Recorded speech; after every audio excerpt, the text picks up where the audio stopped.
Hello friends, இது name வந்து ஐப்போமியா. இன்னொரு பேர் வந்து தமிழில் வந்து சக்கரவள்ளி கிழங்குனுவாங்க. அதே பாருங்க, கலராக இருக்கு பாருங்க, பிங்க்கு ஒயிட்டு மிக்சிங்காக. இது வந்து ஆர்னமெண்டலாகவும் யூஸ் பண்ணிக்கலாம், கிழங்கு வகைக்கு யூஸ் பண்ணிக்கலாம். இது சக்கரவள்ளி கிழங்கு எல்லாம் வந்து கமர்ஷியலாக வந்து பண்ணுறாங்க.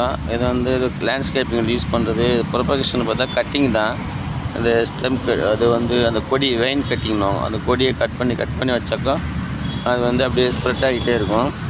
இந்த வந்து இதில் பாருங்கள், பச்சை ஒன்று இருக்கும், அதுதான் ஃபுல் கமர்ஷியல். அது பச்சை காணும். இந்த இருக்கு வரும் இதுதான் ஒரிஜினல் சக்கரவள்ளி கிழங்கு.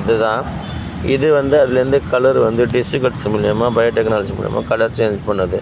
இந்த கலர் பாருங்கள், இந்த எல்லோ, இதெல்லாம் வந்து இந்த மாதிரி கட் பண்ணி இது மாதிரி கட் பண்ணி பிளான்டிங் பண்ணணும். கட் பண்ணி பிளான்டிங் பண்ணாங்கனாக்கா அதுலேருந்து நிறைய ரூட் ஆகிடும். இந்த இடத்துல தான் ரூட் வரும். இங்கே பாருங்க, இது மாதிரி கட்டிங் பண்ணி வச்சுருக்காங்க.